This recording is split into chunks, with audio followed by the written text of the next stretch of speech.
Good morning.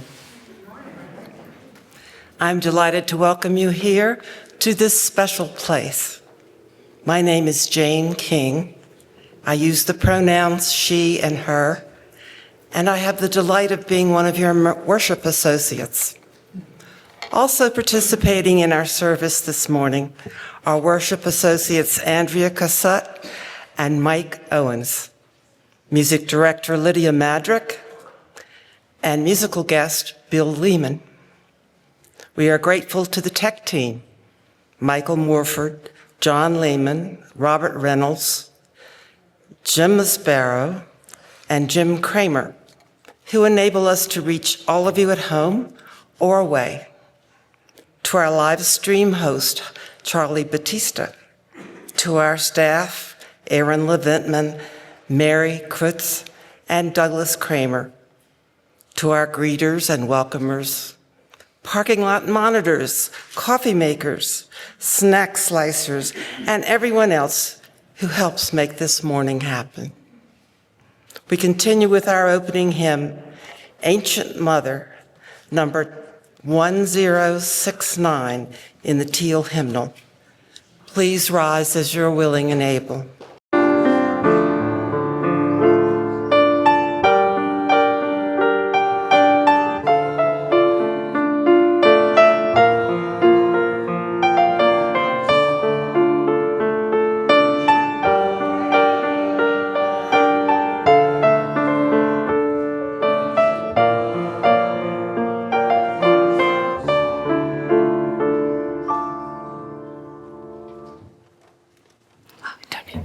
Good morning. My name is Andrea Cassutt, and I'm a daughter and a mother. My pronouns are she, her, and I share them as a simple way to help create a space where our identities are not assumed, and where we can learn of one another just as we learn each other's names.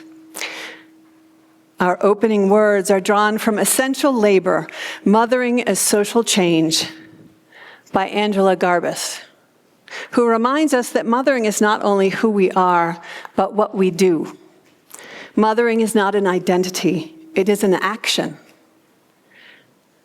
It is something we do. It is the work of caring for others, of tending to their needs, of ensuring their survival and growth. It is labor that is often invisible, often undervalued, but absolutely essential. Mothering is not limited to those who give birth. It extends beyond biological ties and beyond the nuclear family. It is practiced by those who show up, who nurture, who protect, who sustain life in all its forms. When we understand mothering as labor, we begin to recognize that this work is not incidental, but foundational, that it is what makes all other work possible. And yet, it is work that has been systematically devalued, dismissed as natural or instinctive rather than recognized as skillful, intentional, and necessary. To value mothering is to value care itself, to recognize that tending to one another is not a private responsibility, but a collective one. If we are to build a more just and humane world, we must begin by honoring and supporting the labor of care, by ensuring that those who mother, in all the ways that mothering is practiced, are not left to do so alone.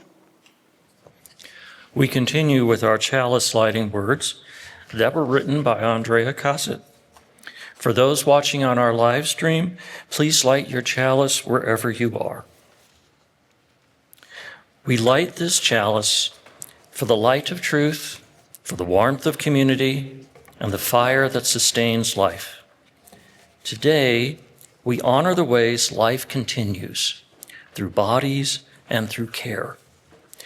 All of us are called in our own ways to nurture what is growing, to protect what is vulnerable, and to tend what is not yet fully formed, with curiosity, with openness, and care. To mother is to participate in life's insistence on continuing, sometimes through the body, always through relationship. May we tend the flame of one another.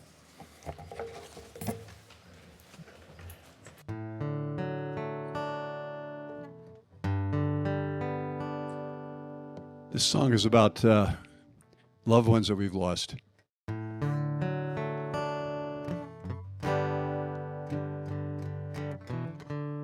We're in a quiet moment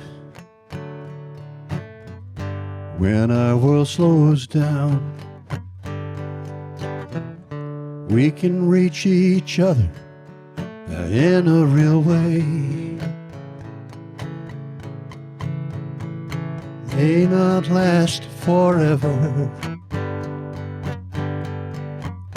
but I'll feel this touch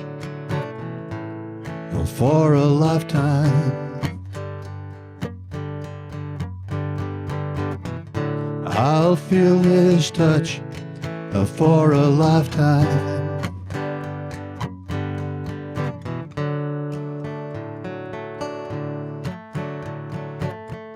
Can't help but think of a future when you're no longer here.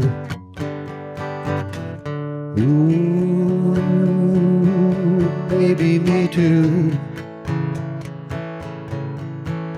But I know I'll feel the comfort of remembering our days together, the times of me and you.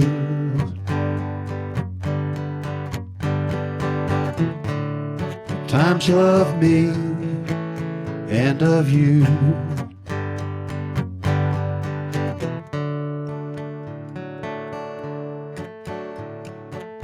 There aren't enough times together when we can feel each other's vibes. Sometimes life just gets in the way, and other things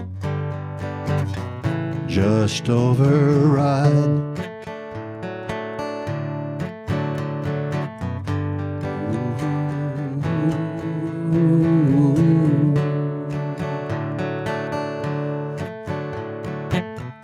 I can feel the love. We're together. I know it's there, even when we're apart. It's a constant entity. It's like a spirit that I can feel. Like a spirit I feel in my heart. Like a spirit I feel in my heart.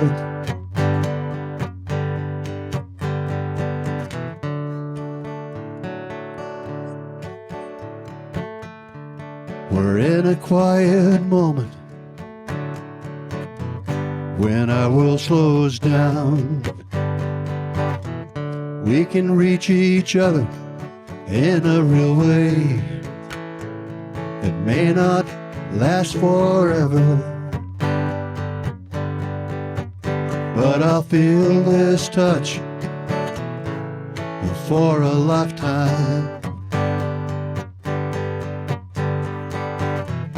I'll feel this touch for a lifetime.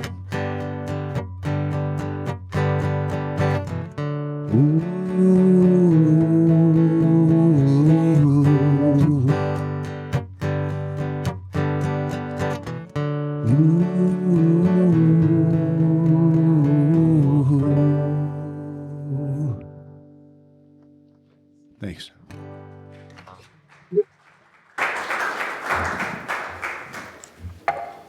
Good morning and welcome. Today we gather around the theme of mothering. We hold that mothering is not limited to one role or one identity, But is something many of us have given, received, or longed for. Each of our experiences is different. Each carries its own story. A little later in the service, we'll share some of those stories.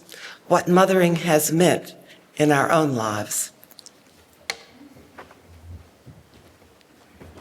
I'll point.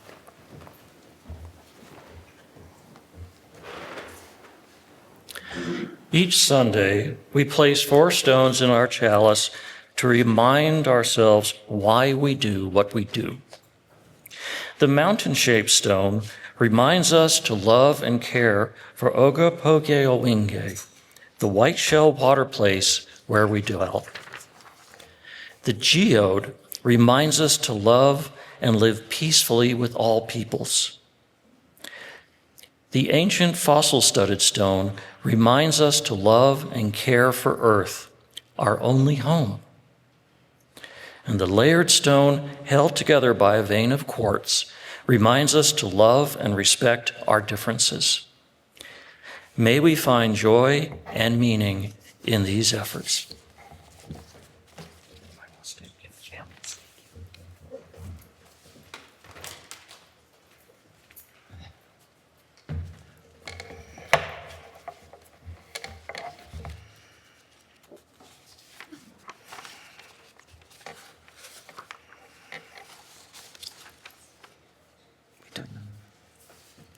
The choice is hard. Oh, you know what, Lee? Okay. We set a time aside each Sunday morning to share the joys and sorrows and mileposts shaping our lives. We know that joys shared are multiplied and sorrows shared are easier to bear. A sorrow and a joy from Tencha Avila Sorrow. My brother Magdaleno Rose Avila, a human rights activist, died last Thursday. His last words, "We will win." Joy, my youngest granddaughter, Kay Avila Friedenberg, graduates from high school with honors. At the card writing table today, sympathy cards for Tencha Avila, whose brother died recently. Many thanks to the 9 wonderful volunteers who worked on the grounds yesterday. If you missed it, there will be another opportunity soon. The Facilities Committee.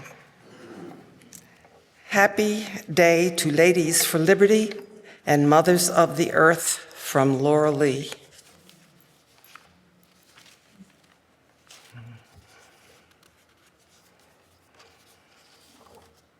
We'd like to welcome visitors today. There's Joe and Clara from Huntsville, Alabama. Wave if you'd like. Hello and welcome. There's Lynn from Santa Fe. Welcome. Patricia from Santa Fe. Or is it Patria? Excuse me. Yes, hello. And Barbara, also from Santa Fe. Welcome to all of you. Please come back.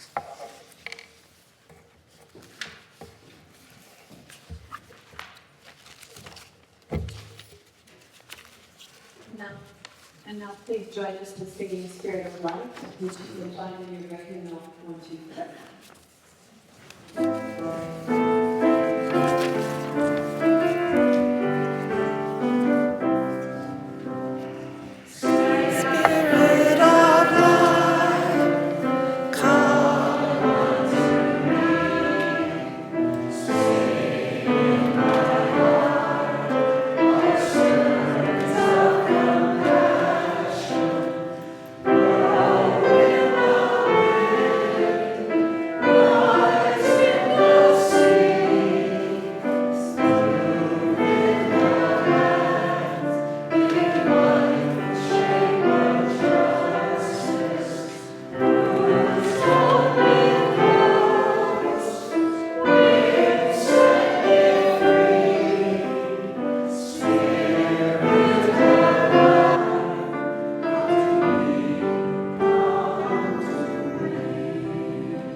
I invite you now to settle. If it feels comfortable, place your feet on the ground. I invite you now to settle. If it feels comfortable, place your feet on the ground and allow the chair beneath you to hold your weight. Close your eyes if you wish and breathe. Let your hands rest easily. Soften your shoulders and gently bring your attention to your breath. No need to change it, just notice it. As you breathe, you might begin to notice what is present for you today. Not to fix it, but not to change it. Breathe and just meet it with curiosity. What is asking for your care? What feels tender or strong or unfinished? And if it feels right, you might also notice where you are held by this space, by this community, by something within you that continues even in difficulty. Take a few more gentle breaths, letting yourself be supported, letting yourself be present. And as we move into silence and then into music, may we carry this quiet attention with us, this willingness to notice, to tend, and to meet life as it unfolds, with curiosity, with openness, with care.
This is a personal reflection.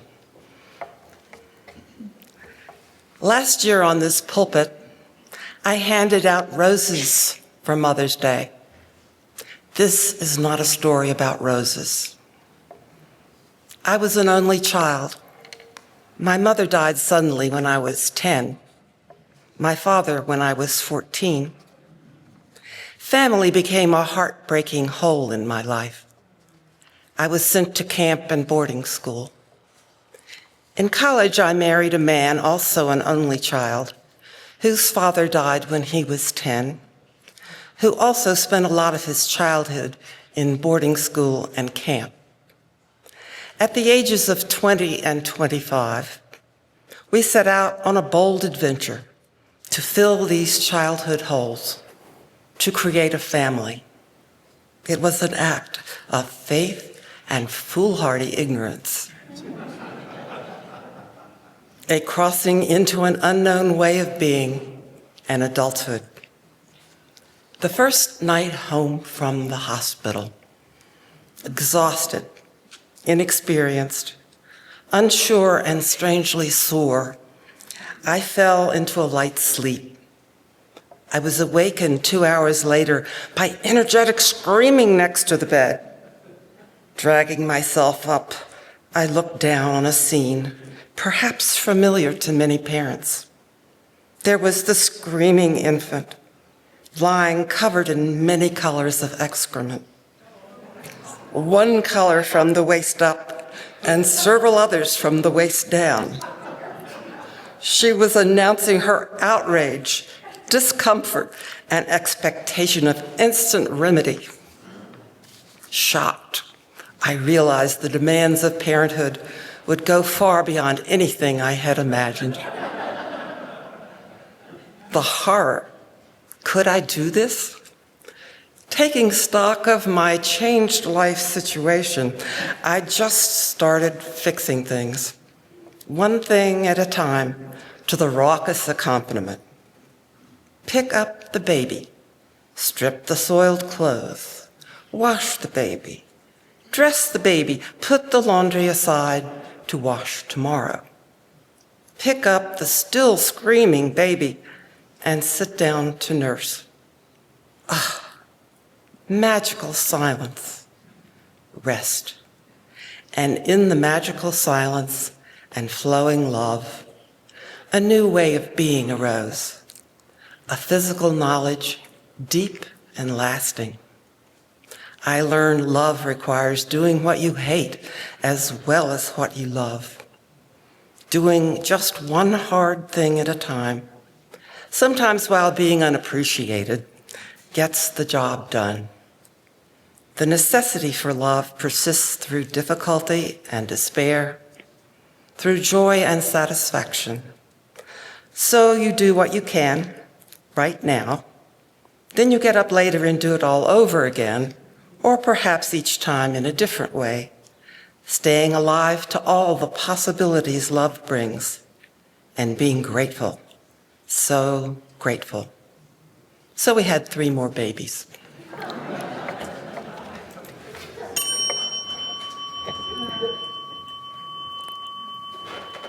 It was fabulous.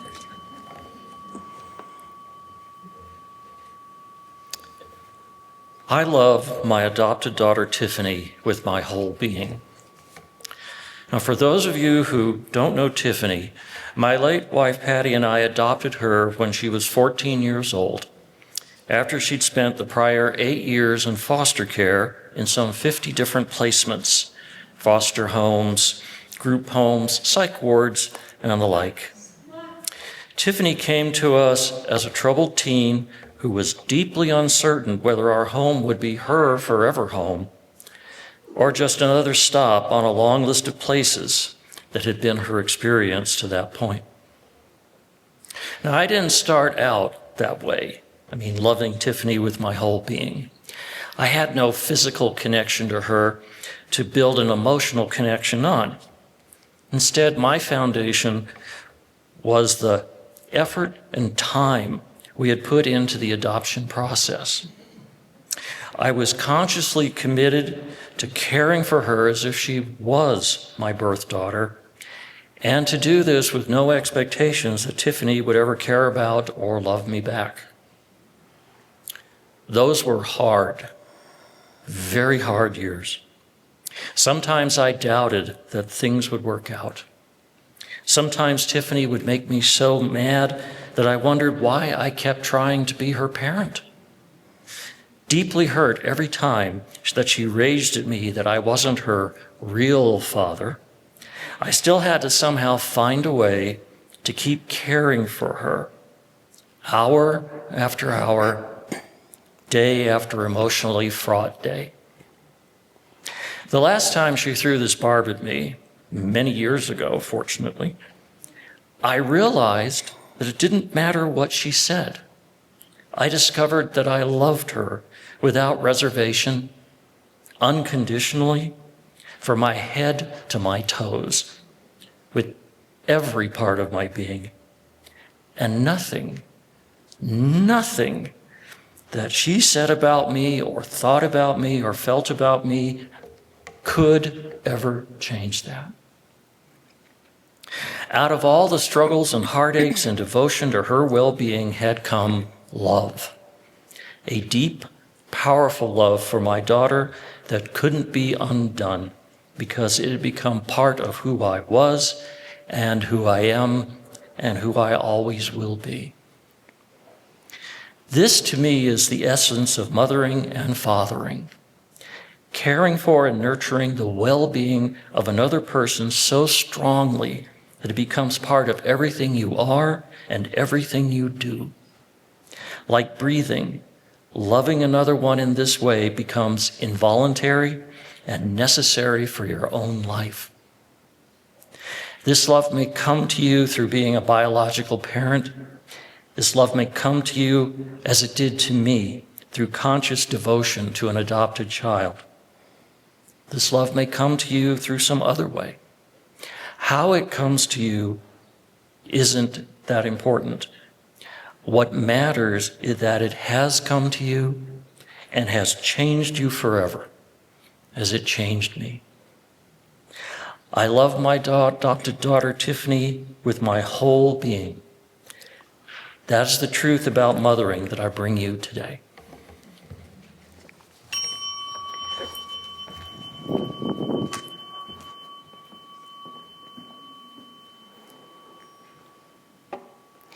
I kind of feel like everything's been said already. Who knew the three of us would come together with such resonant experiences?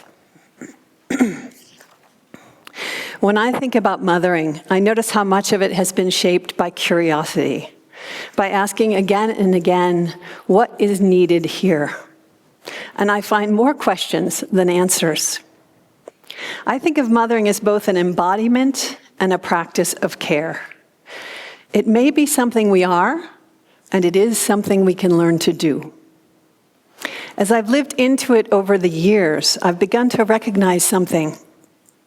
This way of being is not only personal, it feels remembered, as though it lives in us and has been named in different ways across time. In Jewish mysticism, there is a sense of the divine as a presence that dwells within, holding what is not yet visible and gently bringing it into being, a presence that does not withdraw, even when life becomes uncertain. In Islam, divine mercy shares its root with the word for womb, a love that surrounds and sustains before we even know to ask for it. And in Christian and Celtic traditions, the mother is the one who says yes to life and emergence, and who stays present with care, even at the thresholds of loss. Mothering in all of these is fierce, protective, nurturing, and uplifting. For me, mothering has been a lifelong thread, but more than that, it has been a crucible, a place of loss, of forging, of deep challenge, and even deeper blessing. My first experience after my own birth was loss.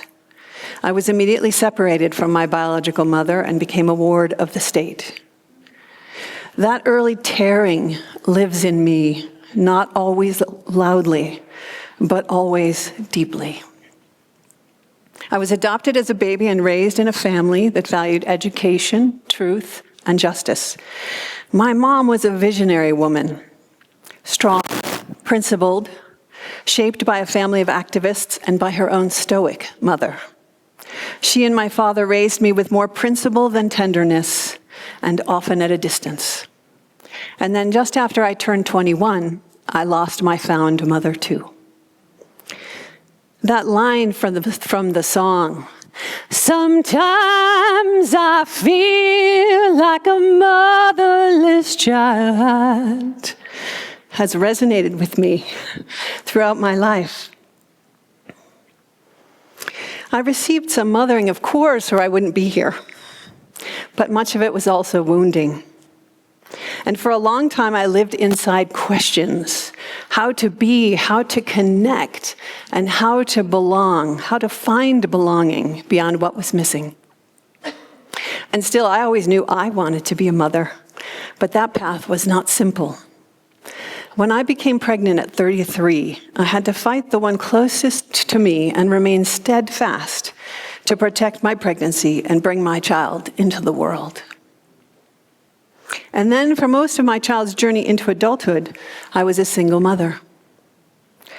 The closeness between us from the beginning, that bond with my first biological kin, was a profound blessing. And then something else happened too. As I showed up, as I nurtured, protected, and loved fiercely, I found that I was not only giving, I was receiving. There were small, ordinary moments, kisses that somehow made things better, singing through tears, choosing respect and listening, reading stories out loud, and sitting in the quiet after a hard day. And in those moments, something in me began to take shape. Pieces of what had been missing in me began to find their way home. But mothering also challenged me. It asked me to release control and self-protection, to let go of the stories I thought I was living, to become curious, to keep asking what is needed rather than assuming I knew, to discover and uplift the being that was unfolding under my care rather than shape them into what I or anyone else expected. I learned slowly and imperfectly that love is not control. It is the willingness to let another person reveal themselves to you and to meet them there in a fort made of sheets, eating pizza and watching a movie. Mothering required me to unlearn so many things, to face my own assumptions, to move through fear. And over time, I grew. Years later, during the pandemic, my young adult child, began to discover more about their identity and to claim their own path to wholeness.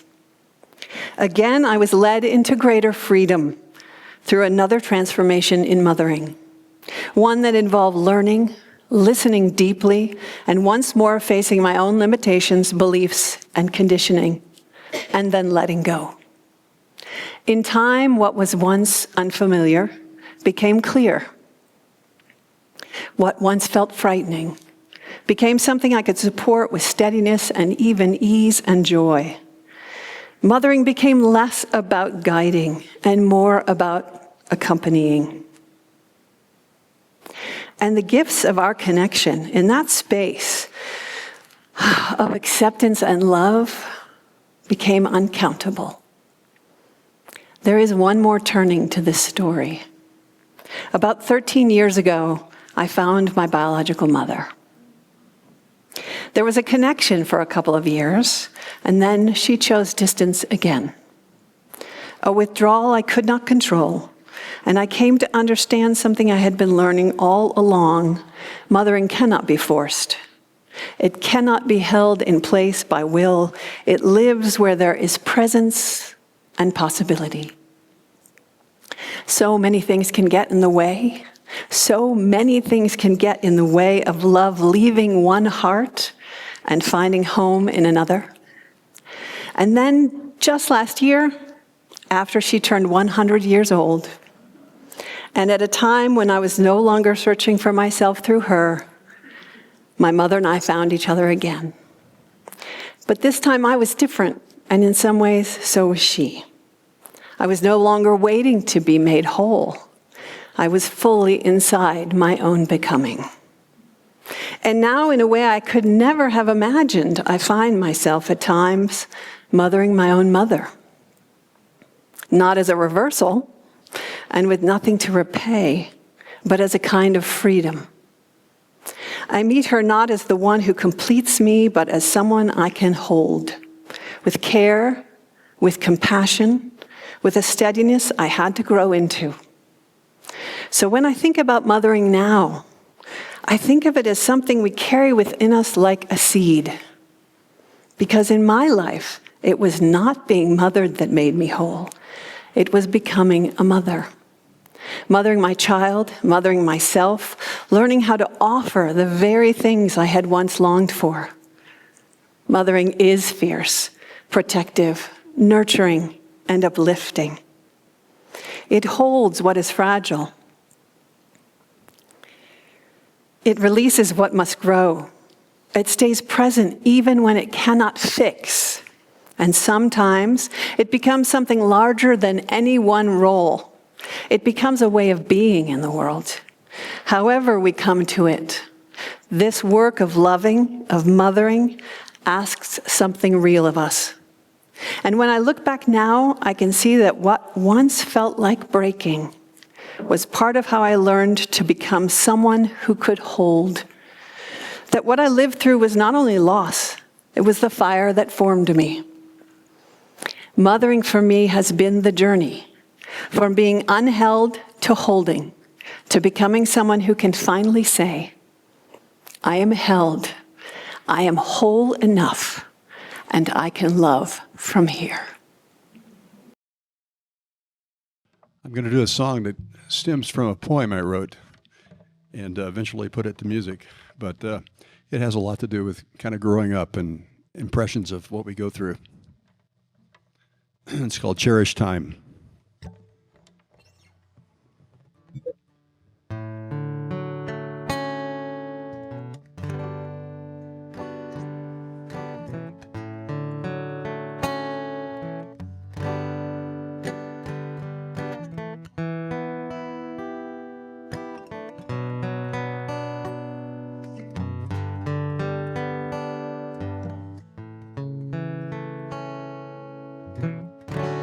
Cherish the times when we're together. Each moment, I feel a connection there. Even when I'm coping with many things, it's just the way life seems to go.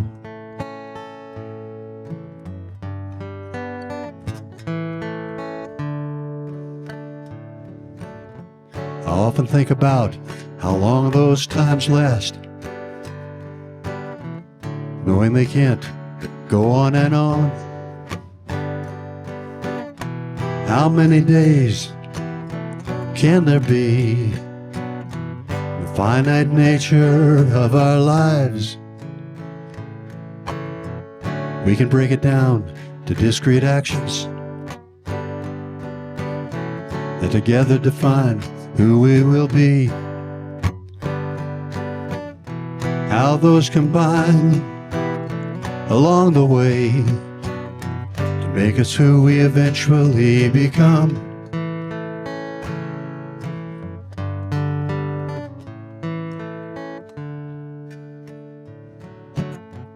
Days and years have different meanings depending on where we are in life. In our youth we hardly notice the passage of time. There seem to be so many days ahead. We can't wait to get to the next stage. Let's forget the many steps brought us here, contemplating where we want to go next, not savoring all we've gone through before.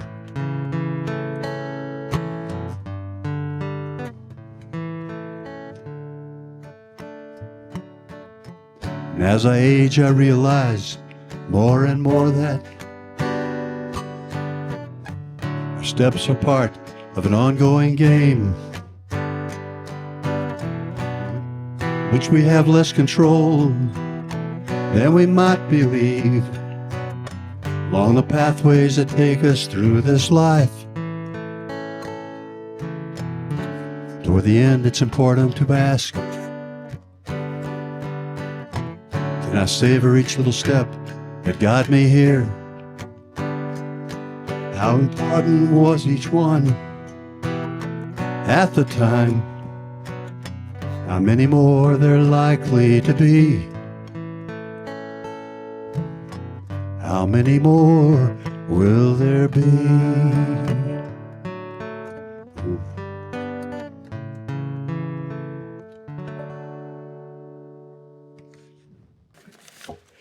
I'm Jean Darling, and bring greetings from your Justice Council. I have a whole long list of things that we're doing.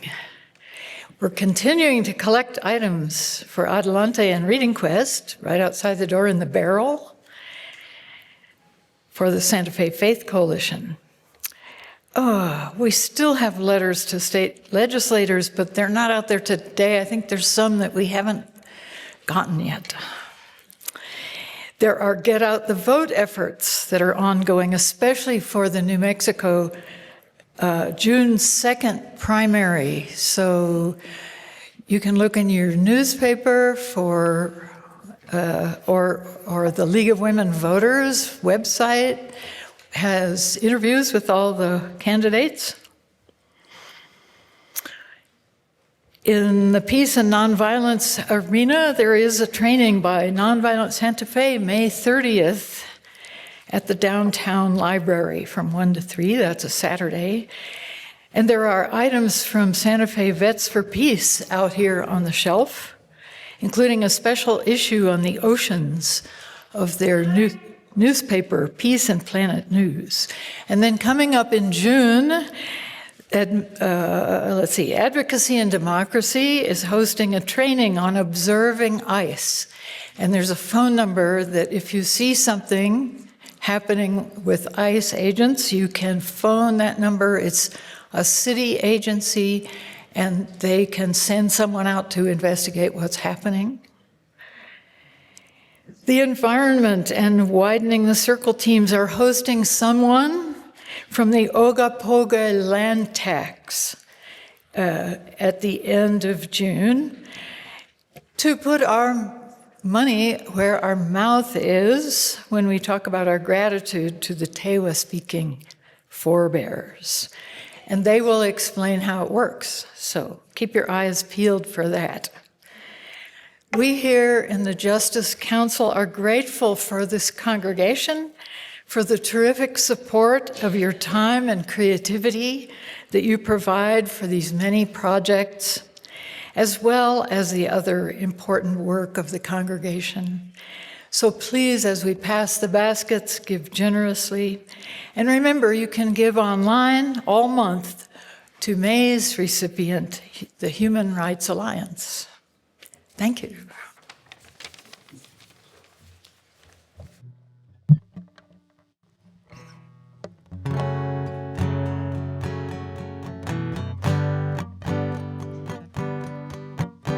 This song is from a set of 4 that I wrote about seasons. And they deal with the things that happen during those seasons. And this one deals with summer.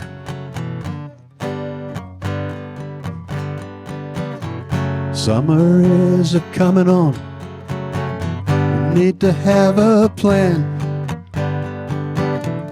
Think about all we want to do to get out on the land. How can we best use this time to make our lives whole? Is there a way to find our soul?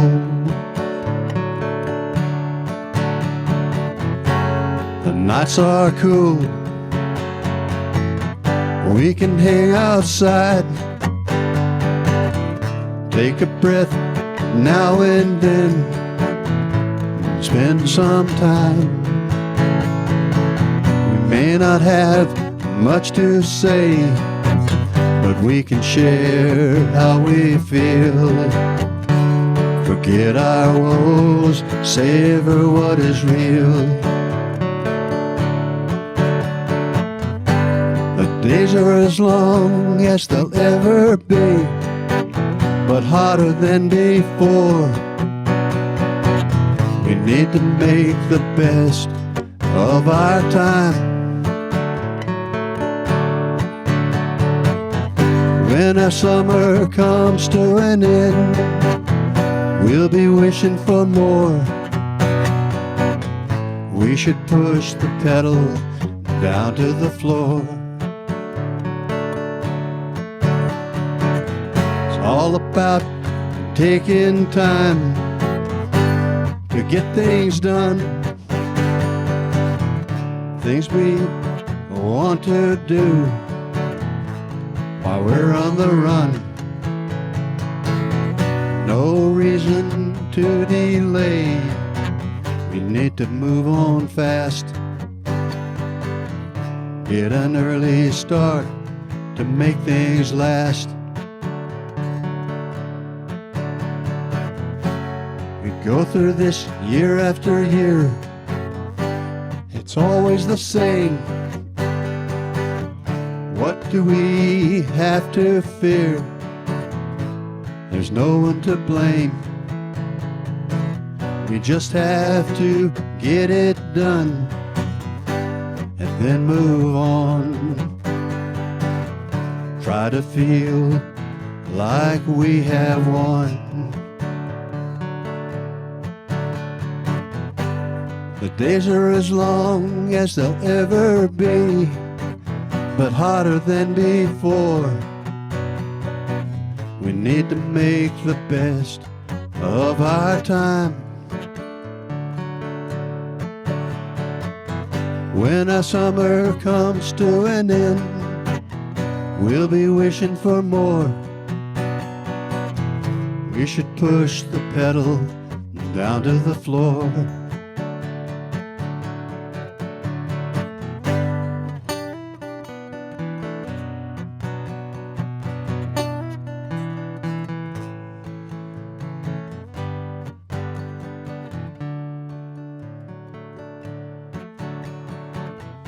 Looking back on summer days, do they make us feel that our lives are better now? Or can we cut a deal? Will we have another chance to be who we want to be? That is life's big mystery. That is life's big mystery.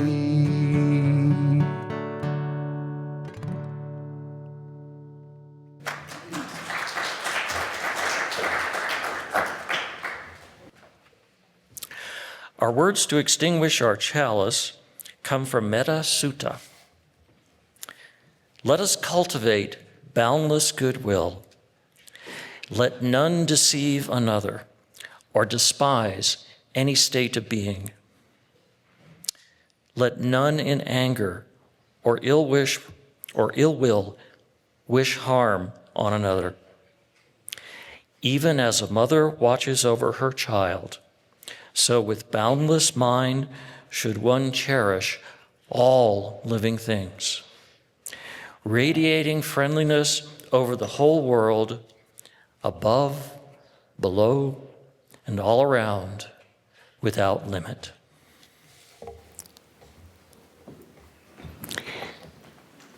I'm feeling really excited. We're quite punctual today.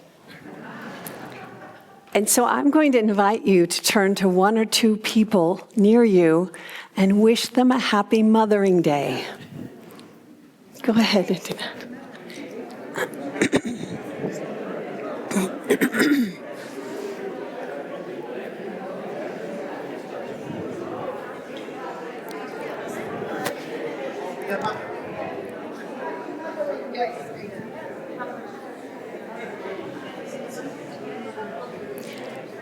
And then if you would join me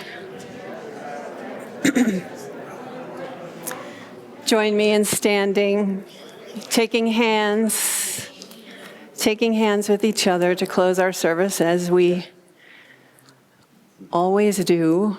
And I'm so honored to be the one holding your hand today. May love and skill be in our hands. May love and courage fill our hearts. May love and wisdom light our minds. May love flow through us and walk among us. As we live our lives and work to heal our world. Blessed be. Amen. Shalom. Namaste. Blessed be. Assalamualaikum. Aho.